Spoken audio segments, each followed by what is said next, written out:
Welcome to Barbells, Business and Boobs, where we discuss navigating everyday life as lifters, business owners, and being a woman in a male-dominated industry.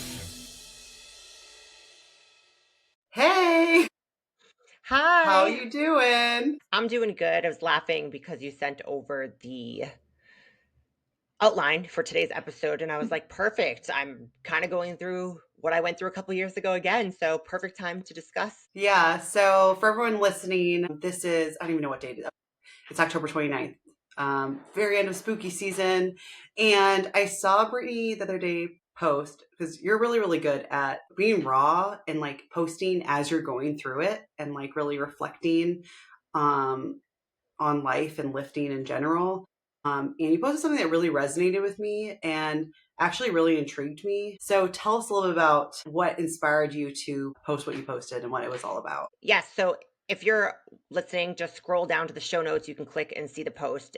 I was happy that it always makes me happy when people actually read posts. So that's a post that I like to make on social media too. And what gave me the idea, I wanted to share what happened to me in 2021 when I just wasn't in a healthy state post prep, hormonally, mentally, any of that. So I recently did a photo shoot a couple days after my last show at the beginning of this month, and I wanted to compare it to post show photo shoot a couple of years ago. And it was very obvious in the picture how much muscle I put on. I had like no ass in the second one, and that was because that prep I lost a lot of body fat, but I lost a lot of muscle. And I remember doing that photo shoot thinking, I will never, ever look like this or be this lean again. So, despite how bad I feel, I want to capture it. And I was really glad that I had like a similar stance to compare it to. So, a lot of my close friends, you knew, some people knew that I went through Mhm. a really bad post show season in 2021. So, to sum it up, basically it actually all started in 2020 during COVID. Mhm. I was prepping for my third bodybuilding show. However, I'd never actually stepped on stage because of a broken wrist in one prep and then COVID in this one. So excuse me, my second show. But I was determined to make it happen, and then the world shut down. And that was the first time, like a lot of people listening, COVID doesn't seem like Mhm. that long ago. It was 5 years ago, but I was in my house for the first time since I was a little kid alone. And going through the Mhm. post show, I started to get like an eating disorder, more or less. I Mhm. didn't realize that until later, but I was trying to stay on my diet. And then what I would do is I would binge at night. I wasn't binging on the typical food you might think of, like pizza or ice cream, but I was just binging on oats and rice. But I mean, like I would bake a pot of rice with like 3 cups and eat the whole thing. And then the next day I would wake up and I'd feel guilty. So I would do extra cardio. So it was just not a good situation. I know we all had bad habits in COVID. I guess it's better than drinking or something, but I didn't tell anyone or really even think it was a problem because my body still looked really good. My performance was good. And then about a year later, I had left that relationship that I was in, lived in a new place, and I was like, okay, let's try prep again because I kind of wanted to move cross country, but I felt like I had unfinished business in the bodybuilding realm in Mhm. Boston. And I just felt like I had to do it there because those are the bodybuilders I know, coaches. So in 2021, I started prep not in a good place because I never really let go of what happened during COVID. It's like, so it's a form of anorexia when you overexercise. And that's what I was doing. That's kind of what I've always done, to be honest. When Mhm. I was a little girl, I was a runner, and I remember wanting to have abs and be skinny from a very, very young age. That's pretty much what I was doing. So I started the prep. I did a 12-week prep. I started with abs. I looked good, and it was the craziest diet I had ever done. Knew in my intuition and in my head that it was wrong. I knew I should not be Mhm. doing that much cardio or putting calories that low, but I didn't care. Felt like I just had to do it to myself. I just wanted to do it. My diet, which I can copy and actually, I don't want to copy and paste and put in the description because I don't want anyone to copy it. But let's just say Yeah. my Just give us meal an one, idea. yeah, it was under 1,100 calories. My meal one was for months was 1 cup of egg whites, 1 cup of spinach. Sometimes I would have half a tablespoon of coconut oil. My post-workout, a lot of the times, was a protein shake. Yeah, it was bad. I would sometimes get refeeds and look better, but the coach I was working with, it was funny because when he trained with me sometimes, he Mhm. was like, "Jesus Christ, you train insane." And I was kinda, like, hoping he might give me more food, but he didn't. So So it was just so you had a yeah. coach that was telling you what to eat. So Yes. you were following that plan. Okay, so you weren't Yes. giving yourself the plan. You were following a plan. And do you know deep down that you're eating too little, but you're like, Yes. I can handle it. This is what I have to do. I think it's just Yes. so interesting because I've been in the same place before where I've had a coach giving me so little food for a strongman prep, even deep down knowing that it wasn't right, but you just trusting this person. And also, you don't want to feel like a failure. You're an athlete. You're like, yes, sir, I do it. And like, you follow the plan. Is that kind of what was going through Yes. you? I trusted this person, they're a professional bodybuilder, they had a whole roster of clients, Yeah. successful clients. Looking back though, he mostly had men bodybuilders Yeah. or women's bikini. So, Hmm. I just don't think he was experienced enough with an athlete like me. Like, I was coming in I didn't train like a typical person. I think Right. having the endurance background combined with the strength training, I meshed the 2 together thinking that was gonna be successful for bodybuilding, Hmm. so I was trying to match my old long distance 5Ks and half marathon numbers to my steady state Hmm. cardio, which obviously didn't end up being steady state, and then also bring in the same intensity for training and still do events. So, it just Hmm. wasn't the best fit, but yes, I felt like if I didn't execute exactly, I would be a failure. At this time, my own coaching business, I did not do diet. I was working right after this. I actually got finished my certification for nutrition through Precision Nutrition because had I been coaching other people in nutrition, I would have not allowed myself to do this because of how just wrong it felt. So yeah, so I was doing that and it was just not good. Yeah, I mean, when did you know that you were burning out? Like, were there any red flags with your health physically, or like your hair, your skin, or your sleep? Anything? During prep, I looked good. My skin was Hmm. great. My hair, which I think my hair was one of my best features I've ever had, was still beautiful, and it was the sleep stuff that I've always been not a great sleeper, but it started getting really bad this prep because of the low calories. I just remember, Hmm. like, not being able to sleep because of how hungry I was. I was, like, shaking and just so hungry. It's like, "Oh my god," I was, like, counting down the days until the show was here so I could Hmm. eat. And I remember I got prescribed because I would go to the gym. I would start going to the gym at like 11 p.m. sometimes just to get in another workout because I couldn't sleep. And I told someone and they prescribed me Ambien. And I was like, okay, Hmm. I'm just gonna take this a couple times, see if I can get a good night's sleep. Ambien actually didn't work for me at all. It like kept me up. So Hmm. I ended up just not taking anything, but I would just abuse the hell out of stimulants. Like I was on Clen, 20 micrograms, which isn't that much, but I would have that with coffee and bangs were pretty popular at the time in Hmm. 2021. I would get my daily bang pre-workout and I wasn't working out until like later in the day because I would do cardio like all morning. I would do cardio all morning, then I would work a little bit, then I would go for like a ruck or a hike or Hmm. something to get all my cardio in, and then I would work out at night having another bang, sometimes 2. So I don't know, my caffeine was 300 to 500 milligrams a day, which Hmm. isn't that high, but I went from like just having a cup of coffee before that. So it Yeah. was high. And then I'm very embarrassed to admit this, but I'm going to. I worked previously before that, I was in pharma and I worked for a medication called Adzenys, which is the same molecule as Adderall.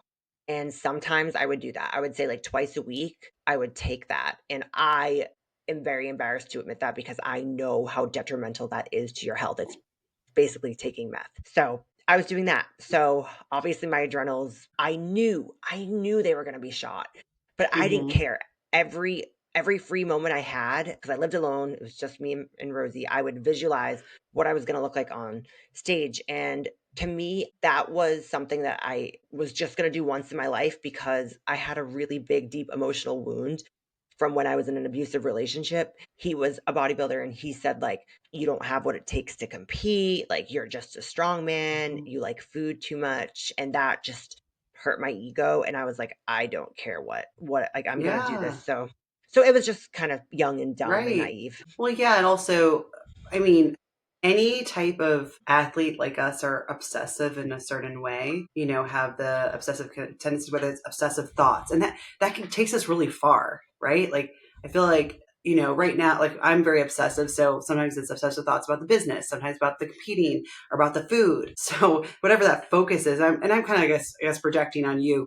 This is from my experience, at least, where I'll always have that, like, it's just like so present. And especially if you're alone a lot or in a prep and really like in it, it's like, that's just what you're doing, right? Like, it just kind of consumes you. You put blinders on, and it's just like Yeah. there's that study I think we've talked about on here before. They asked professional athletes that were trying out for the Olympics or something, like, if you were guaranteed to win gold but take 10 years off your life, would you take this pill? And I think it was something like 90% of the athletes would. Yeah. So it's the same thing. When you're an athlete and you live and breathe it and it's part of your identity, you sometimes get a little Right. carried away.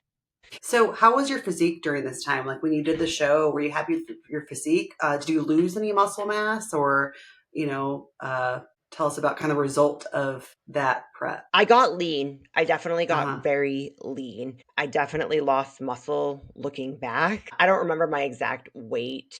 I could find it. I think it was around 1 or so. Yeah, and I was starting the prep at like 170-ish Hmm. because I had held that for a year, and Hmm. that wasn't my natural set point. My natural set point was around like 180-ish because of strongman. So holding Hmm. 170 still required to me be in a caloric deficit. So I lost muscle. Looking at my pictures, they looked malnourished. Like I could see Hmm. like every my spine, like it didn't look that healthy. It might Right. look healthier in pictures because I had a spray tan and all that, but even my face was like really sunken in. My face never got, I mean, it's thin, even right now it's still thin, but it was so thin. Mm. Yeah. And I was Did you getting a get lot of, blood work right after the show at all? I did like a month after that show and it was all terrible, but during that prep, I wasn't getting blood work regularly at all. That's something I What do now, but I what were the wasn't. markers that were low? Like, was it like Uh, thyroid low or high? yes, I remember my thyroid was very, very low, and so was my test. Mhm. So, but at this point, I didn't want to, because I had taken Clen. So that show, I'd taken Clen, but I wasn't on any anabolic steroids. Mhm. So I was still kind of apprehensive about doing like HRT. It wasn't as popular Mhm. then either. In Right. 2021, it Mhm. wasn't like there was HRT clinics everywhere. Right. So I had taken like DHT and I raised my omegas just trying to get healthy. And I Mhm. just remember being in, like, a deep, dark Mhm. depression. No one really knew because I was, like, I lived Yeah. alone, and I was just I think my mom knew. My mom, one time in, like, an emergency, her and my brother, like, picked me up because I think they thought I was gonna, like, commit suicide because I was just so all over the place. I was like, "I don't see the purpose in living." I really, like, just Yeah. I felt, like, just so fucked up. I felt pretty fucked up. And Right. So, yeah. well, for the mental side of it too, do you think that is because of just being in a calorie deficit for so long and your hormones being low and you just feel being so like depleted and run down from training so much? Do you think that really affected you mentally, like just like in a like very like physiological way, or do you think it was like just like normal life stuff, like just feeling down or burnt out, or do where do you think that came from? No, I definitely think my body was, like, shutting Yeah. down. I mean, I Yeah. remember 2 weeks I can't not talk about this because it was so traumatic, but 2 weeks after that show, I was in a plane accident. So, obviously, cortisol is through the roof, and I just remember between all that and the prep and, like, not having any answers, I just remember my hair, like, I could Hmm. brush it, and it was just, like, I just didn't know what to do. I was like, "It's not falling out in chunks, but Hmm. I can, like, pull it all out." Yeah. And I think so. Like, we're a lot of people listening to are probably in the same place where you when someone's like, oh, it's like probably just stress or stress induced. Like, when we say it's just stress, like that could mean a lot of things, but a lot of times that means our cortisol is very high. You're like running on cortisol. You can only do that for so long. But that's a very, very stressful state. And that's a state that I'm in right now or recovering from right now currently as well. And when you're in that state, it's hard for you to like be like, you feel like something else is really wrong with you. Like, It's hard to be right? rational. Yeah. It's hard to be Yeah. rational because I was still trying Mm-hmm. to mentally, like, I would tell myself, I remember I would like write in my journal, like, I can do this. Just put on a smile, put on your makeup, fake it Yeah. till you make it. Like, I can do this. And I was still trying to go to the gym and do my diet. Like, I was still trying Mm-hmm. to live my normal life and almost distract myself from thinking about how unhealthy and shitty I felt all the time. Mm-hmm. So some of it is hard to even remember. Like, Right. it's kind of all a blur. So prep ended. I had done another show like right after my first show because I Mm-hmm. qualified for another one. So I did it because it was only like 2 more weeks. And then after that, I just didn't know what to do because I feel like the coach didn't help me out of the reverse. I was talking to Mm-hmm. people about what to do, and I ended prep in September. And in December of that year, I decided to move to a new place because I was like, I don't know, my place is loud, maybe I'll sleep better. And that's when I hired a different coach because I wasn't working with the same one anymore. I was just trying to Mm-hmm. figure it out all myself. And I hired someone who was a blessing. I didn't end up staying with him for that long because I felt like he was good at fixing my problem, but he wasn't good at where I wanted to go after. So he made it so I remember like my only cardio I was allowed to do was walking a couple times a week. And I remember when he said a couple times a week, I was like, no, I'm going on my morning walk every day. Like, just for mental reasons, I'm going on my Mm-hmm. walk. But I stopped rucking. I only went to the gym 3 days a week. And he was having me do stuff to reset my nervous system, deep breaths before I would eat Mm-hmm. and raise my calories significantly. I was doing something called MetaPure, which I'm so glad you taught me because I still utilize that. It's a protein from New Ethics formulations that has a bunch of good vitamins, minerals, antioxidants in it. It has like milk thistle to help support the liver. So all of that. And it took a good 6 months of doing that. And then I remember I was at Elite FTS actually doing a podcast on how hard that prep was and Mm-hmm. talking about some of the health repercussions. And I woke up one day there and I had my period again. And that was 9 months after the show. So I was so happy to get my period back. I was pretty chubby. Like, looking at my body, I was still had a lot, I had muscle, but I had gone back up to like 180-ish, and I just kind of felt soft and like I didn't Mm-hmm. have, it was really hard because I always for years had a good physique. And now all of a sudden I felt like I didn't ever. I just felt like Yeah. chubby and I didn't really, just kind of Mm-hmm. never thought about competing again. Do you feel like that, like your body composition, like had to change in order to heal? Like it was kind of like you had to go through that process of your body, like refinding balance and safety again? Or do you feel like you just, or was it something where you were so depleted you just like started to eat a lot more? Like what was it like a No, planned, like to gain, like to start gaining more body yeah, fat? it was a plan to gain the body fat, but Mm-hmm. it was almost like none of my efforts that I always put into my body paid off because I felt really, I'd never been like soft before. Mm-hmm. And that Totally was how I really, feel right now. I can relate where it's like, in order to fix some of your metabolism and things, like you might have to go to an uncomfortable place. yeah. I'll send, luckily I documented, I was still doing progress pictures and stuff. So I can send pictures to you Hmm. Yeah. after, but it just like I said, at that point I retired. Like, I wasn't ever going to compete in Yeah. anything again, and I didn't even really like training anymore. I was just training because I support myself. This is my life. I still want to lift. It's not that I didn't like lifting anymore. I still liked it, but I felt like I Hmm. was just It was a kind of burnout. mourning. Yeah, I was mourning the loss of strongman and kind of like bodybuilding at the same time. I Yeah. felt like, yeah, I felt like it took part of my health and life away, honestly.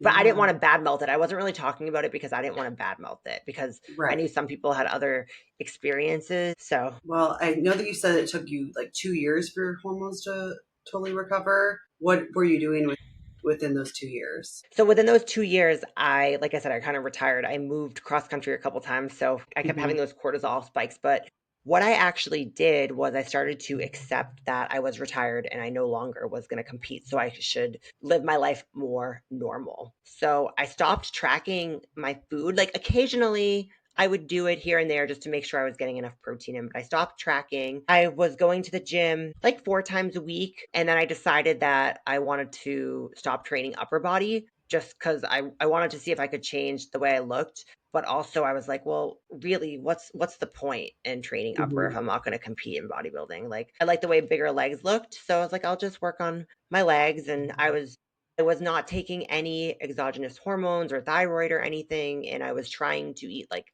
liver and a lot of selenium rich foods Mm-hmm. because I refused. It wasn't until my thyroid was still low and then Mm-hmm. my mom said, this is probably a genetic thing because I have it. And she's like, I feel so much better on my medication. And I have since I was looking at the history. It was kind of like, duh, because when she said when she was 30, that's when she went on thyroid medication. So I tried and my thyroid was still low. And eventually it was in 2000 in the middle of 2023 that I decided to go on thyroid medication. And yeah, I feel like it pretty much instantly like started to change my body composition, my hair, my sleep, my constant like depression that I kind of always felt. Mm-hmm. I always just boiled it down to maybe this is just how I am. I have to work extra hard at my mental health. And it's also maybe just life circumstances. I still Mm-hmm. had like a glimmer of hope and I was still like a hard worker. We started the podcast in Mm-hmm. 2023 and I seemed like I was okay, but I really, really struggled like every day. Oh yeah. No, I definitely remember that. It's been ups and downs and like just figuring it out. And it's I really want to do this podcast too because I just want to hear everything in your timeline and from your perspective and stuff too. Because I think a lot of people go through this. I know I'm going through it right now, and it's very hard to let go of certain identities, certain body compositions. Like I feel like one of our values is working hard and training hard. So pulling back makes you feel a little self conscious, Very. and also it gives me hope because you've been able to find love again in lifting and bodybuilding, and also have like a kick-ass physique and are able to do it in a way that is serving you. Like you said, like now you don't have to go under a certain amount of calories. And of course prep is hard. Bodybuilding, it's still not the healthiest thing in the world, right? To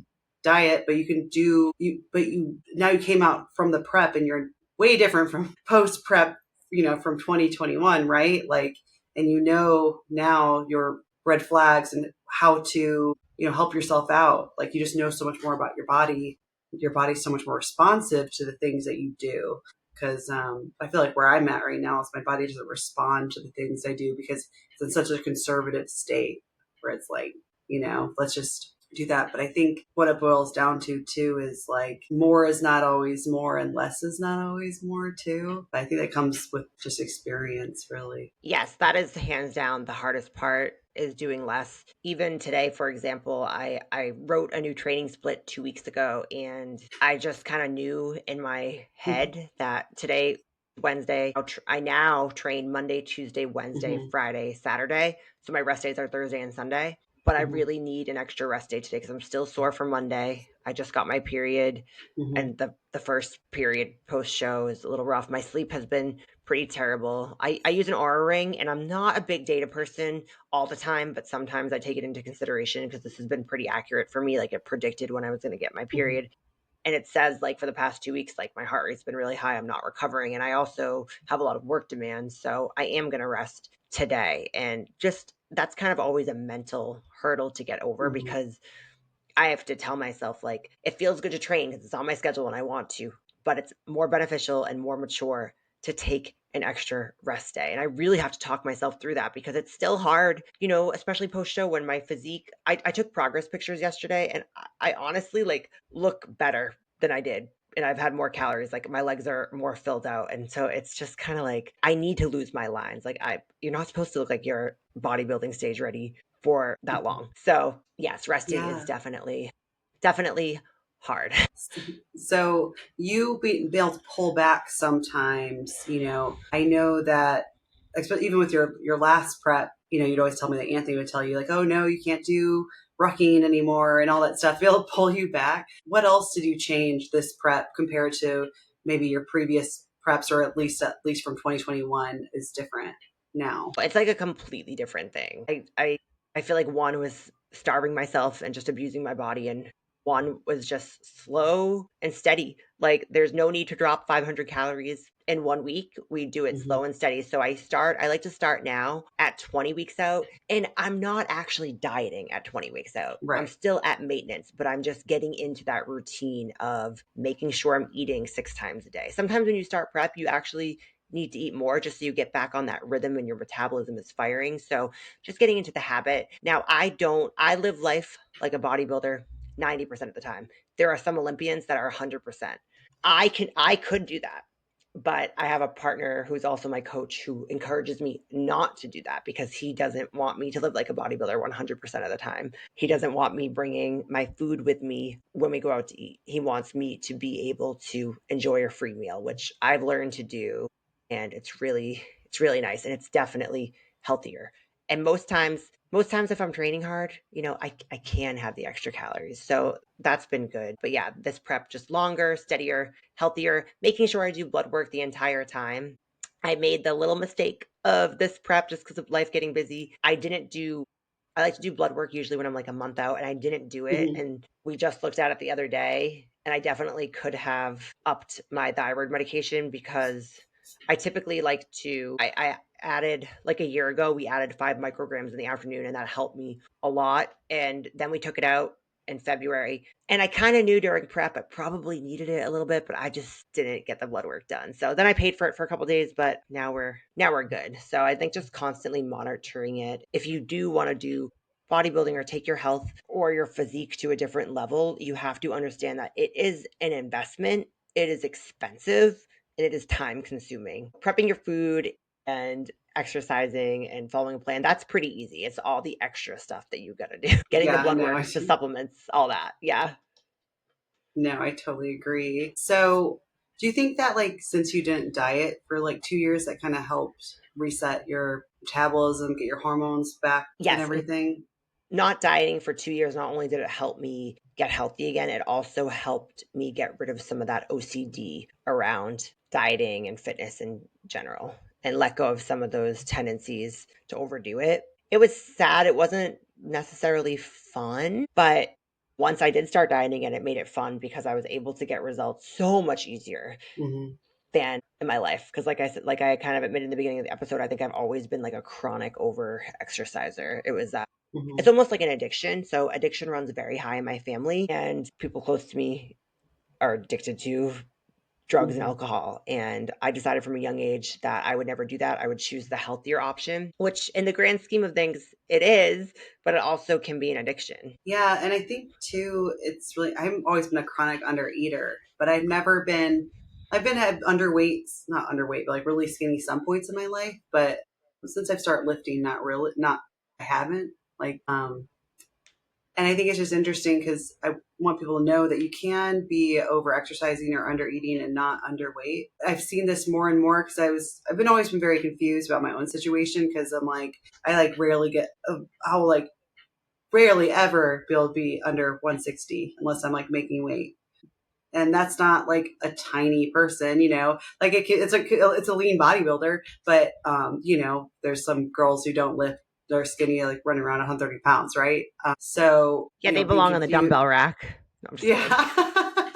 I'm just And kidding. oh my God, that's hilarious. Um, so I'm always confused, like, okay, like it can't be under eating, but what I've learned more and more and how I'm going through my own health journey right now. I think I'm where you were at a couple of years ago, of realizing this too is your body will go in conserve mode and it will shut down processes, your hormones. It will lower your metabolic rate because here's the thing, like if you're training 2 hours really hard in the gym strongman and you're not fueling yourself enough, it's going to take from other places. No matter what you're doing, you're making your body do the training. It will take from other places, and it's not necessarily going to make you're not going to feel, your body's not going to feel safe enough to release fat. It's actually going to try to store more, or shut down hormone production. Shut your thyroid is the first thing to go down, because it's trying to conserve energy and stuff like that. So these are real processes, and you don't have to be losing weight or really skinny, because this happens to a lot of it. Most of the research on this is on endurance athletes. So a lot of like the marathon runners, yeah, they are skinny and are underweight. dealing with this and, losing their periods and stuff. But I think there are probably more strength athletes out there like us who have gone through this, who don't, are having all these symptoms and don't realize it's because they're not eating enough. Oh, for sure. There definitely is. And Because it's that's like a high, me, but I'm still 170 pounds. So it's like, it's something that is just something that I think what's really great is you've gone through it and been through it and coming out a better athlete. So it gives people at least a little bit more motivation, um, yeah, to let go of those things so they can be better in the future. for sure. And I have And so, just more happier. Geez, it's yeah, miserable when you're anxious waking up. I'm pretty sure that's why I wake up in the middle of the night, is low blood sugar from under eating for my training. It's yeah. not like I'm not eating, it's, if I know you've gone through that, and it's a miserable feeling of like panic, a dread, Yeah. And it's a at night. hierarchy of needs. Like if you look at it, like Hmm. your reproductive system is going to shut Yeah. down first Right. Hmm. because you don't need that to survive, and Right. your body doesn't know that. So it never ceases to amaze me that I can't tell you how many female athletes I've had come to me, and they've been young, some of them like 19, 20, and they haven't had a period for months, and I'm like, "Okay, that is the first thing we are going to figure out. Hmm. We're Right. gonna get your period back, and I will not diet you. You will Hmm. not be in a deficit." And that's very hard to wrap their heads around. But I promise them, I'm like, Yeah. it will pay off. It is so uncomfortable. It is that season of just being extremely uncomfortable when you don't like how you look, Hmm. but you have to. Exactly. Like I'm on the other side now. I now know that to look and perform my best, I have to have seasons where my body fat's higher. But the Hmm. cool thing is every time it gets a little bit better, because last winter I was eating just as much as I did when I was a strongman athlete, to the point where it became hard to eat that much, but I stuck with it. I did it because I knew it would make prep so much easier, and it really did. And I Hmm. responded so quickly. And now my metabolism is in like overdrive because I'm eating so much again and I'm not really gaining weight, which I was talking about that yesterday. It's not something to brag about. I want to put body fat back on because right Hmm. now what I'm dealing with is, again, nothing like it was in 2021. I don't have this Yeah. sense of dread over me Yeah. every day. I mean, you If did I prep. You did prep and got really lean. It was Yes. still a good prep, but yeah, it's still not gonna be fun afterwards. And what happens after is your libido is extremely low, and that always kind of makes me feel very unfeminine, and I feel like half my personality is gone because like I'm a horny person. I'm in my 30s, I should be. And when that goes away, it kind of freaks me out a little bit. But I just know I can now, I'm now at a point that I can kind of identify what's wrong. Like I was suspecting the other day that my thyroid, my T3 was a little bit low, and then Hmm. I got the blood work back, and oh, surprise, surprise. And then Anthony kind of rolled his eyes and laughed because he was like, take your extra 5 micrograms. And then literally within a couple days, I felt better. And then no Hmm. surprise, I got my period yesterday, which was hilarious because 2 days before that, I knew it was due. It's usually comes around the end of the month, every 28 days. But I just was feeling so off.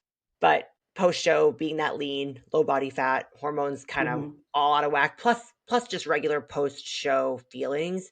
It just came to a halt, but I was so happy that like it was only a bad 48 hours and I got Hmm. out of it. It wasn't a bad 6 months like it has been in the past. Right. That kind of reminds me. In your post, you said you don't want to sacrifice your femininity. I can't even say that word. Like, can you expand on that more? Like, what does that really mean to you? Yeah, so to me, and everyone's going to have a different answer, but I take a lot of pride in how feminine I look. My hair is never going to be what it was. I don't do extensions. It just is what it is. Like it's thick, it's healthier. It's never going to be down to my ass and like look like extensions. So I've accepted that. That also could just be part of growing older. You don't have the head of hair you did when you were a teenager or in your 20s. So, but for me, I see what other women do, and I have no judgment whatsoever. If you want to push it to the extreme, awesome. But there are just certain, like, trend is pretty common in bodybuilding sometimes, and women should never, ever, ever do that. For me, and I don't want to get too into the weeds, but I can't even take Anavar. So I took Anavar a couple of years ago and I had a voice drop almost instantly. It probably could have been something else. I was on such a low dose. You never know. But then I just decided like that doesn't work for me. And sometimes when I say what my dose is for something, like people kind of laugh because they're like, oh, it's not doing anything. I'm like, you know what? For me, it does. And that's why finding a coach is so hard because I had interviewed several. I ended up choosing Anthony, which at first I didn't necessarily want my partner to be my coach, but I knew he was on board with where I stood morally because to me, I know I want to have kids someday and I know I want to have periods and not deal with anything negative. So we just monitor everything. You know, there's stuff you have to monitor. You have to literally Mhm. like look at the size of your clit to see if it's changing. You have to monitor your voice. You have to be really self-aware. And as soon as something happens, just remember most times for females, it's irreversible. Mhm.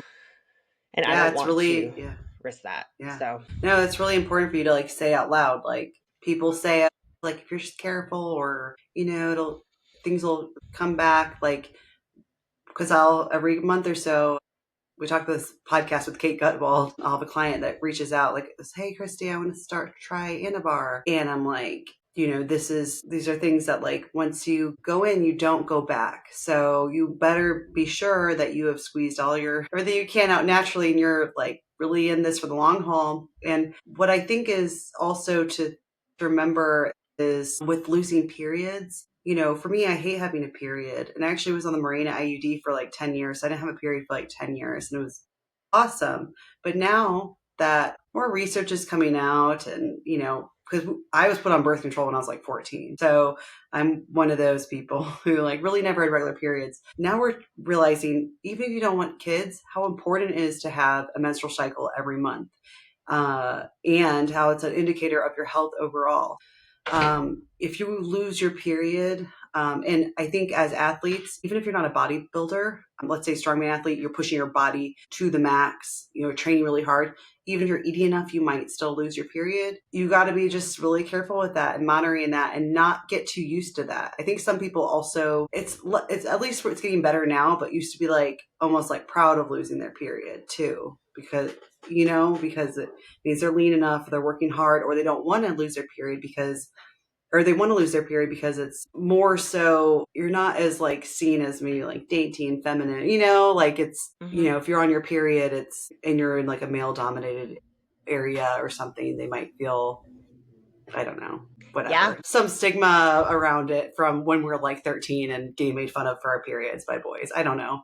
But for some reason, deep down, not wanting a period. And I've always had like lighter, longer cycles since I got off Marina. And now I'm thinking, man, I would really love to have like, know them having like a healthy period because it shows that my body is in a place that can actually, that you're in a healthy place. Yes. A lot of women that train hard put Mhm, themselves in early menopause. I had started to do that mhm, in 2021. I remember like getting hot flashes mhm.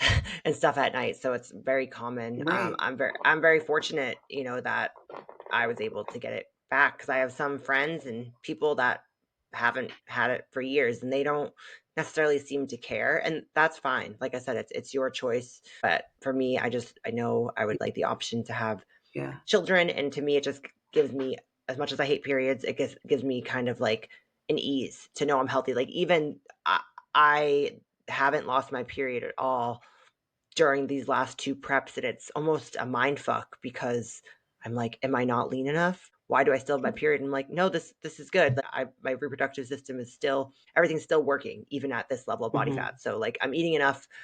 I'm not abusing anything. So I'm pretty proud of Right. that. Yeah. Good. Yeah. So if you're my client or one of our clients and you lose your period, that's something you can tell us. That is something that is an identifier for something that, whether it's in your nutrition or your training, a lot of times it's within your nutrition and under eating or certain stress. But that's something that's important to know, just also to track. So if you don't track your cycle, You do should. it. You Yeah. should. It's really easy. You So can just write it down. yeah, yeah. Or you can tell ChatGPT and it'll give you a Google sheet or something of it. Yes. Yeah. Or I use the Stardust app, which is like a female owned app. And it's kind of like fun and witchy. I kind of don't like it though, because like every time I look at it, it's like it'll tell you what you might feel like that day. And it's always like, you might feel like shit, go crawl in a hole under the covers. I feel like it always says that. I'm like, wait, I feel fine. But anyway, there's fun apps and stuff you can use. Okay, cool. So is there any advice that you'd give to someone who may be going through something similar that you've gone Yes. through? Yes. I know how overwhelming it can be to find good help. So Hmm. the first thing I would do is try to figure out a way to get your blood work and make sure you ask for a full hormone and metabolic panel because your doctor won't always do that. So just to have some data, even if you don't know how to read that, then you can hire, like, there's some coaches that consult on blood work. Look for someone. There's plenty out there. There's also plenty out there that don't know what they're doing. So look for someone you can trust and get a few opinions because some people might want, like, they might just be like, okay, let's push the HRT. Some people might be like, let's try this first. So get a couple of opinions and know that, yes, it's an investment, but if you're taking your health seriously and want to be an athlete and compete, it's something you should do anyways. But then also be willing to make the change. You're going to have to change something. And a lot of times, because like I've had clients that I'm like, okay, look, we're going to bring down training. A simple example is like high cholesterol. If someone has high cholesterol and they don't want to go on a statin yet, okay, what are we going to do? We're going to change your dietary habits first. Sometimes people don't want to do that. It's just the change definitely has to start with you. Educate yourself, get a few opinions, and then be willing to change. Your body, it might seem like it's responding slow, but the body is pretty amazing and can rebuild itself. It just might take a few months. I would say give it about, I think to truly heal, if you have hormonal issues, it can take about a year. And that's also to say, like, if you've been abusing your body for years, it might take longer. Yeah, I definitely think that's a really, really, really good point to make too, because we want these instant results. You know, you want to put 5 pounds on your max every week. You want to lose a pound every week, all that stuff. This kind of healing, I mean, you've been through it. It took you 2 years to fully heal, like 6 months to feel better. You know, I'm going through it right now and I'm just realizing like, wow, it's taking a lot of work to feel better. And so, yeah, is there anything else you want to add we haven't covered? No, I think we covered everything pretty good. I'll put show links in here to that post, the TRT episode we did before that kind of goes more into what Hmm. numbers to look at for certain blood tests. But yeah, we're gonna have John Jewett on here soon, which is exciting. This episode will come out before he's on, but that's Hmm. gonna be exciting because he's a good resource for females, and he often talks about how there's not enough information out there Hmm. for females. And I know Right. one thing he always says is that like something that might work for one female might not work for the other, and that's what's so tricky is because we're not as simple as men. You know, we're more complicated, and you Hmm. can mess us up. Hmm. Like I said earlier, it's Right. irreversible. So being very, very Hmm. careful, accepting the risks, Yeah. and then also willing to just put in the time. Hmm. And don't Yeah. don't compete. Don't compete if you're not willing to spend money and time on figuring your body out. I totally 100% agree. And I think you also should work on these things before competing too. So it'll make it a lot easier. At least that's what I'm doing now. That's what you did a couple of years ago. So, Brittany, thank you for being a great example of how to just keep pushing through and doing what's best for you. And just really proud of you for coming out the other side happier, leaner, Thank you. stronger, eating more than 1,100 calories a day. Yes. So yeah, awesome guys. Like, subscribe, comment to let us know how you guys like this new season. If there's any other questions you guys have, DMs are always open. You can comment below if you'd like. I'm hoping no one else is going through this, but I actually know that I don't know, probably at least 50% of the female athletes I know might be. So yeah, share your experiences. Yes. Thank you.